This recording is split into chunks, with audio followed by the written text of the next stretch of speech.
here in the city of Douala. Good day, ladies and gentlemen, and thanks for joining us on this edition of the Midday Bilingual Newscast on Equinox Television. The first part of the news will be in the French language with you, Nadine Yampo. Good day to you, Nadine. Good day, Immaculate Fogwe. Mesdames et messieurs, bonjour. Merci d'honorer ce rendez-vous de l'information sur Equinox Télévision. La pandémie de coronavirus et la chute des cours de pétrole perturbent les performances de croissance en Afrique centrale. Les experts de la CEMAC reconnaissent que de nombreux obstacles persistent en matière d'intégration régionale. D'autres précisions dans ce reportage de Xavier Foucault. Que la mise en œuvre du PREF CEMAC sur la période de 2017-2020 a donné des résultats reluisants ayant eu un impact positif sur le redressement des économies de la CEMAC, de nouvelles situations de crise liées notamment à la pandémie de la Covid-19 et à la chute des cours du pétrole ont fait surface en 2020 avec pour conséquence la fragilisation de l'équilibre des économies qui se relevait peu à peu d'une crise précédente. Les États membres de la CEMAC entendent rattraper le retard enregistré durant cette période. Pour le faire, un certain nombre d'aménagements s'imposent afin d'améliorer le climat des affaires dans la sous-région.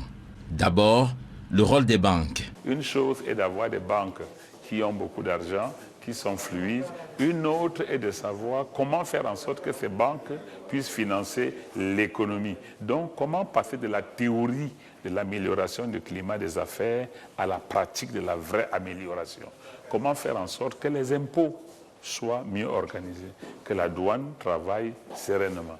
Comment faire aussi en sorte que la justice puisse être juste, que le cadastre soit rénové. Les responsables du PREF CEMAC pensent ensuite qu'il va falloir régulariser les contrôles routiers entre États membres. On ne peut plus avoir 1000 barrages entre Brazzaville et Yaoundé. Donc, franchement, on va soumettre la question au chef d'État où on choisit comme en Union européenne contrôle tous les 80 mètres, où on choisit comme en Europe de l'Est tous les 130 km. Et là, on a et la police, et la gendarmerie, et la douane, et tout le monde dans le même poste unique. Pour une réelle intégration sous-régionale, le PREF CEMAC indique enfin qu'il va falloir définitivement concrétiser la question de la simplification de la libre circulation. Toute chose qui passe par la sécurisation de l'état civil. Nous devons passer au fait que les gens se déplacent avec la carte nationale d'identité. La théorie, ça suffit. Ça suppose quoi? Que l'état civil soit sécurisé, qu'il n'y ait plus de faux actes de naissance, qu'on n'utilise plus les élections pour que tel aille voter à droite ou voter à gauche et revenir avec 3 cartes nationales d'identité. La mise en œuvre de ces initiatives permettra de rattraper le retard, notamment économique, que connaissent les 6 États membres de la CEMAC. Coup de théâtre au JICAM, l'organisation patronale a refusé de discuter avec une délégation du ministère de la Justice. Celle-ci a été envoyée à la dernière minute pour remplacer le ministre de la Justice, le garde des Sceaux, principal invité d'une rencontre avec les opérateurs économiques afin de poser les griefs contre le système judiciaire au Cameroun. Informé de l'indisponibilité du ministre de la Justice dans la ville de Douala pour cette rencontre prévue hier vendredi, le président du JICAM a clairement marqué son désaccord quant à une éventuelle discussion avec sa dite délégation. Et pour mieux se rapprocher de sa clientèle, notamment les entreprises, la Société Générale du Cameroun opte pour les Business Day. L'État de Yaoundé s'est appesanti sur le crédit bail dont les contours ont été présentés aux entreprises présentes. Reportage. Société Générale Cameroun a le souci de sa clientèle. Cela passe par une réponse appropriée aux besoins de celle-ci depuis plusieurs années. Cette année, pour aller encore plus loin, Société Générale Cameroun a opté pour l'organisation des Business Day 2021 qui se décline en des rencontres B2B avec sa clientèle, notamment les entreprises. Nous organisons ces Business Days Société Générale Cameroun pour développer notre proximité avec notre clientèle entreprise. Et quand je dis entreprise, je pense évidemment à la grande entreprise, mais également à la petite et moyenne entreprise de grande taille, mais petite et moyenne entreprise également de petite taille, ainsi que les très petites entreprises.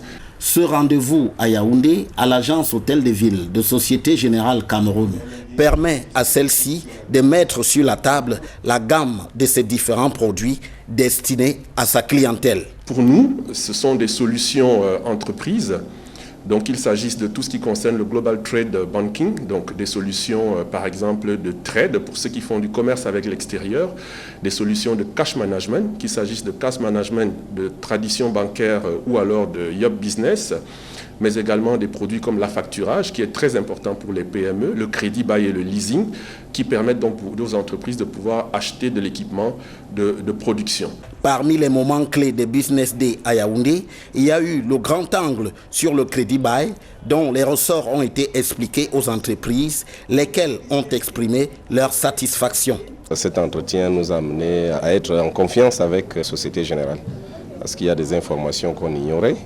Donc aujourd'hui, nous sommes édifiés. Vraiment, c'est encourageant. Nous sommes ensemble depuis bientôt 20 ans. Cette banque m'a accompagné, elle m'a lancé et quand je suis tombé dans des problèmes, elle m'a soutenu jusqu'à ce que tous ces problèmes sont aplanis. Et nous sommes là pour leur dire merci. J'ai bénéficié d'un crédit bail.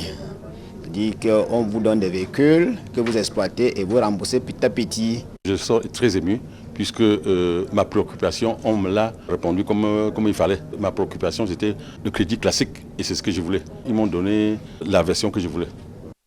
Ces Business Day 2021 donnent l'opportunité à cet établissement bancaire d'être encore plus près de sa clientèle entreprise. C'est l'occasion pour nous d'aligner toutes nos équipes, que ce soit les équipes opérationnelles ou les lignes managériales, pour vraiment aller à l'écoute des clients, au plus près de leur activité, visiter des sites, visiter des entreprises. Et c'est pour ça que ces Business Days Société Générale se déroulent non seulement dans les grandes agglomérations Douala-Yaoundé, mais également Bafoussam, Ngaoundéré, Bertois, qui sont donc des pôles économiques importants et qui vont donc nous donner l'opportunité de co-construire avec nos clients la banque d'aujourd'hui et de demain. Une initiative que ces entreprises en affaires avec Société Générale Cameroun apprécient et en redemandent. La banque, en organisant ce séminaire, nous amène à mieux comprendre le crédit bail. On a eu des informations qu'on n'avait pas. Donc c'est une très bonne chose et je leur demande de multiplier tout ce genre de séminaires. Sans doute qu'avec les Business Day, Société Générale Cameroun a de quoi satisfaire ses attentes. Hors de nos frontières, élu au terme de l'élection de mars dernier, le président congolais Denis Sassou Nguesso a prêté serment hier vendredi. La cérémonie d'investiture s'est déroulée en présence d'une vingtaine de dirigeants africains. Le reportage de Jean-Paul Chouignat. Au palais des congrès de Brazzaville, paré de ses plus belles couleurs, Denis Sassou Nguesso est investi dans ses fonctions de président de la République du Congo. Moi, Denis Sassou Nguesso, président de la République, je jure solennellement de respecter et de faire respecter la Constitution et de défendre la nation et la forme républicaine de l'État. Pour ce mandat de 5 ans, le chef de l'État réélu le 21 mars dernier s'engage à relever de nombreux défis pour le bien-être de ses concitoyens. Denis Sassou Nguesso s'engage aussi à diversifier l'économie de son pays, essentiellement basée sur les hydrocarbures. Je veux un État protecteur, un État de droit, où la gouvernance publique opère dans la transparence et sous le contrôle des élus du peuple. Autre chantier non des moindres, les infrastructures de base, écoles, hôpitaux, accès à l'eau potable, routes, en vue d'améliorer les conditions de vie des Congolais, dont plus de 50% de la population croule dans la misère, dans un pays pourtant 4e producteur de pétrole en Afrique subsaharienne. Comme préalable, il nous faut améliorer le climat des affaires, simplifier et alléger la fiscalité, améliorer l'environnement juridique et judiciaire des entreprises, développer les mécanismes d'appui financier et non financier aux PME congolaises pour un meilleur accès au crédit. Mais avant d'entamer ces chantiers, Denis Sassou Nguesso devra d'abord apaiser le climat de tension né de ces dernières élections. Au terme de la présidentielle du 21 mars dernier, la Cour constitutionnelle entérinait son score de 88,40% de suffrages exprimés devant ses adversaires. Si les pays de l'Union européenne et les États-Unis ont émis des doutes sur la crédibilité du scrutin, plusieurs chefs d'État africains ont honoré leur homologue. Macky Sall du Sénégal, Alassane Ouattara de Côte d'Ivoire, Faure Eyadema du Togo, Faustin Archange Touadéra de Centrafrique et surtout aux premières loges, le président en exercice de l'Union africaine, Idriss Déby Itno du Tchad. Paul Biya du Cameroun, attendu à Brazzaville, s'est fait représenter par son premier ministre, Joseph Diongouté. Dans toute l'histoire politique du Congo, Denis Sassou Nguesso détient le record de longévité à la magistrature suprême de son pays. Denis Sassou Nguesso accède au pouvoir le 8 février 1979 et y reste jusqu'au 31 août 1992. Avec l'avènement du multipartisme, il quitte le pouvoir à la faveur d'une conférence nationale. L'homme fort du Congo est de retour en 1997, puis réélu tour à tour en 2002, 2009, 2016 et 2021, soit un total cumulé de plus d'une trentaine d'années au pouvoir dans son pays. À présent, évoquons cette conférence, la 6e conférence de la conférence Banque et Finances de l'Université catholique d'Afrique centrale. Le Crédit communautaire d'Afrique a marqué de son empreinte durant cette conférence. Son directeur Alessi Megoudjou, ancien de cette université, a donc délivré une communication portant sur l'importance de la digitalisation des opérations dans les milieux financiers. Reportage. Du beau monde à la 6e édition de la conférence Banque et Finances de l'Université catholique d'Afrique centrale UCAC en son campus de Kounou à Yaoundé.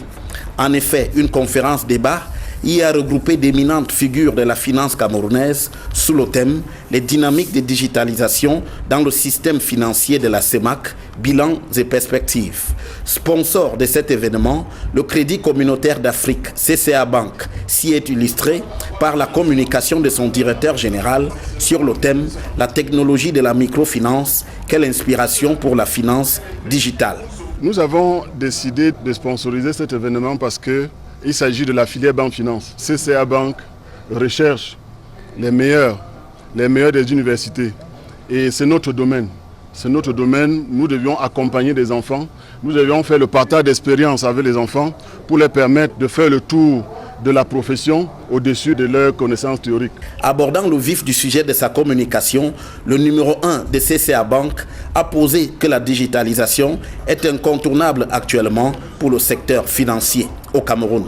Au rythme des mutations que connaît le monde du business, aujourd'hui les banques, comme toute entreprise, sont appelées à s'arrimer au courant technologique, plus particulièrement du digital. Le digital aujourd'hui est incontournable parce que les entreprises doivent se débarrasser des pratiques manuelles qui les exposent au risque opérationnel. Engagé dans cette logique, le CCA Bank expose la démarche qu'il conduit déjà dans ce domaine. Nous avons envie de faciliter la tâche à nos clients, permettre à nos clients d'opérer sur leur compte à distance sans forcément se déplacer. On gagne en temps. On peut faire ses versements sur un distributeur, on peut faire ses retraits sur un distributeur, on peut émettre des virements à domicile et on doit digitaliser ces process. Quand on digitalise ces process, ça facilite la rapidité et la traçabilité des opérations. Une entreprise qui ne s'arrime pas au digital va se retrouver à la queue du peloton et va se planter à un moment. Et cela se fait voir dans les opérations de la clientèle de cet établissement bancaire. Lorsqu'on regarde le niveau d'évolution des comptes mobile money, le niveau de l'évolution des transactions à distance comme chez nous au CCA avec le C-Online, quand nous regardons le niveau de transaction, l'évolution des transactions, il est assez exponentiel. Et ça donne de comprendre qu'il y avait la nécessité est là et la pratique s'impose. À l'avenir, le CCA Bank, qui affiche des résultats satisfaisants, entend aller encore plus loin dans la satisfaction de sa clientèle. CCA Bank est une expérience de réussite, de transformation. Aujourd'hui, CCA est une banque à part entière. Nous avons gagné 2 places en 2 ans. Lorsqu'on prend le critère de collecte de l'épargne, qui est le baromètre de la confiance du public, on peut se dire que CCA va bien, parce que c'est la matière première. Si vous regardez nos chiffres, vous comprendrez bien que tout va bien au CCA. On peut garder son argent et opérer à distance, opérer comme on veut, quand on veut, là où on veut, et rester en toute quiétude. Il ne fait donc pas de doute que le CCA Bank est un acteur incontournable des finances et de la banque au Cameroun. À présent, la deuxième partie de ce journal avec vous, Immaculée Fabrice. Exactly, Nadine Yambu. Once more, good day, ladies and gentlemen, and thanks for staying with us on the second segment of the news in the English language. Several doses of the AstraZeneca vaccines are expected to arrive Cameroon today. The information was revealed by Cameroon's Minister of Public Health, Dr. Manawda Malachi, and that of Communication, Rene Manuel Sadi. More with our reporter from Armstrong Sanda. Totally freeing the government of Cameroon from the current heated public debate on the management of COVID-19 funds. The Minister of Communication and his colleague of Public Health dedicated the Yaoundé press conference on the merits of being vaccinated against COVID-19. De la vie générale comme la réponse la plus incontournable. Rene Emmanuel Sadi, Cameroon's communication boss, says vaccination remains the most effective response to save humanity from the coronavirus. After the arrival of the consignment of the Chinese-made Sinopharm's vaccine to Cameroon, the spokesperson of the government says Cameroon has ordered the importation of some 391,000 doses of the controversial British AstraZeneca vaccine. He says the vaccines are expected in Cameroon beginning the 18th of April 2021. According to the Minister of Public Health, Dr. Manawda Malachi, Cameroon will also receive a huge consignment of the US-made Johnson & Johnson's vaccines. He further indicated that the Medical Council in Cameroon has already acquired a huge consignment of the Russian-made Sputnik COVID-19 vaccines. The Minister of Public Health further revealed that the government will receive vaccines for 20% of its risk population and went further to outline the vaccination process put in place by the government. He said the vaccination plan will have as priority people who are highly exposed to COVID-19. The curiosity is, however, on how the common Cameroonian man will respond to the COVID-19 vaccination proper. Away from health news, we now talk the Anglophone crisis. Inaccessibility has been identified as an obstacle hindering the Bongé Council from realizing 100% execution rate of its envisaged 2020 projects during the Council's Administrative Management and Store session that was held in Bonji Village, southwest region of Cameroon, under tight security by municipal councillors. They said they had executed 88.882% of the 2020 projects. More with our reporter, Innocent Aze.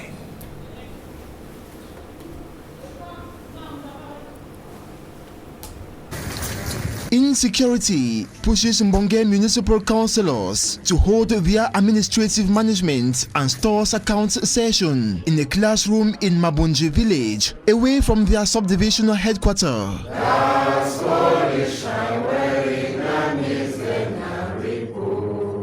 Apart from municipal councillors, defense and security elements were in attendance. No doubt for security reasons.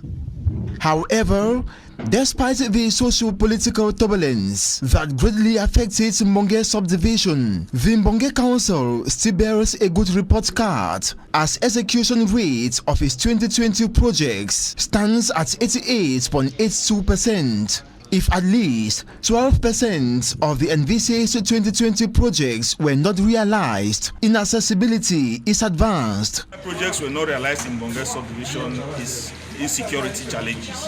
Some areas, the bridges linking the villages were destroyed by the secessionists, and up till now we are still struggling to see how to construct them. Machines cannot reach those places because of the dilapidated nature of roads. Materials which are supposed to go there for the constructions of those constructions were not cannot be able to be transported because of the dilapidated nature of roads. And the disturbance of the boys on the roads. Mbonge Council, being one of the largest council area in the southwest region, according to the mayor, also does not owe workers salary or indebted to its contractors. It's our top priority. The Mbonge Council's actual budget of over 900 million francs CFA witnessed a surplus of over 300 million francs CFA after income and expenditure examination, an amount brought forward for the 2021 fiscal year.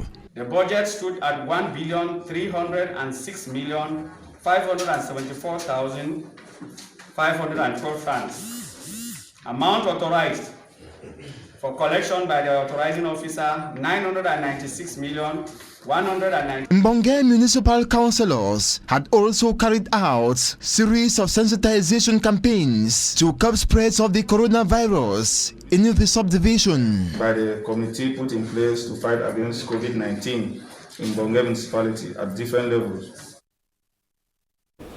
We'll leave the southwest region now to the northwest region, where the administrative account of the Bamenda 3 Council has been adopted at a tune of about 700 million francs CFA.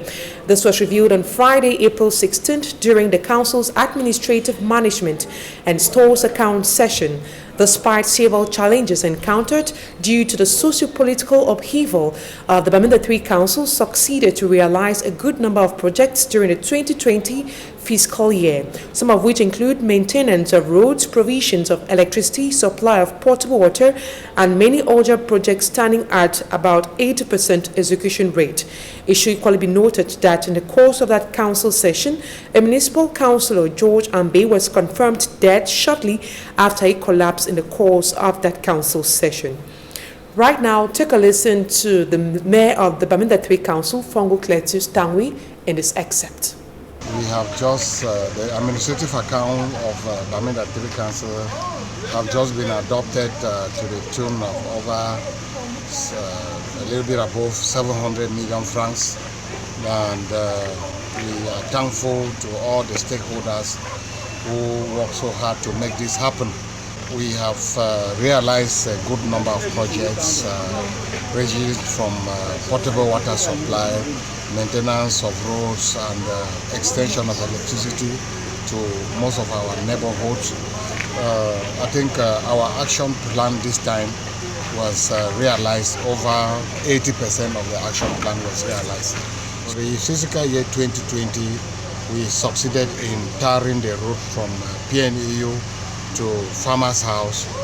We currently maintain some head roads across the municipality, and we equally constructed some bridges, some culverts, and that links the other aspect, some quarters across the municipality. Let our population have excess water supply. And to this effect, we are working day and night to make that happen. That is the reason why our partners in Germany have shipped a container of equipment that will enable us to double the production capacity of our water project.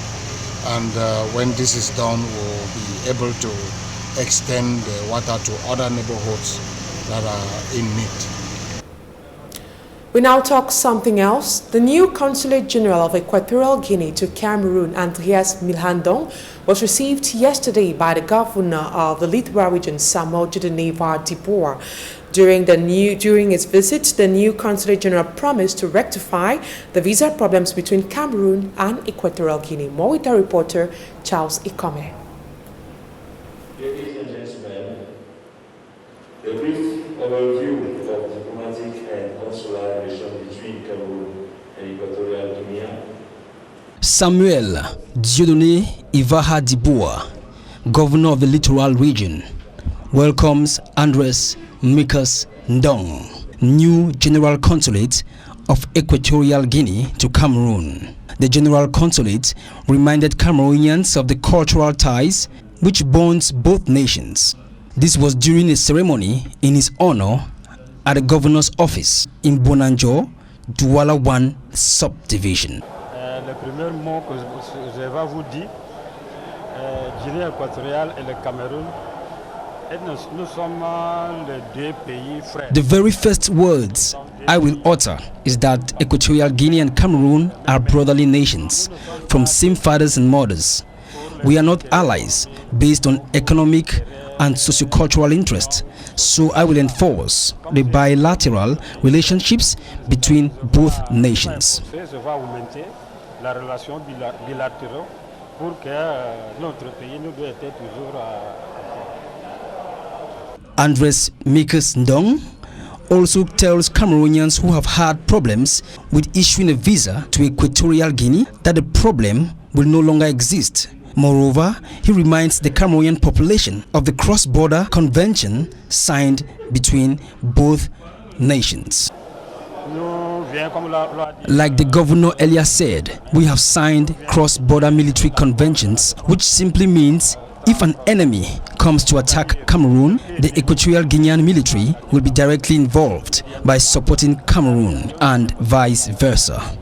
Moreover, there will be no problem since I will be here to oversee the smooth operation vis-à-vis the issuing of visas, since we are in the CEMAC zone. And Equatorial Guinea may share some very deep cultural ties, but according to reports, the citizens of both nations usually get into feuds and conflicts. Hopefully, the new General Consulate will be able to attenuate the effect of these conflicts for a harmonious collaboration between both nations. And that's it for this edition of the Midday Bilingual Newscast on Equinox Television. Have a blissful day in the company of our programs. Nandiambo, equally have a nice day. Merci Immaculée Fogoué, fin de ce journal. Mesdames et messieurs, merci pour votre aimable attention.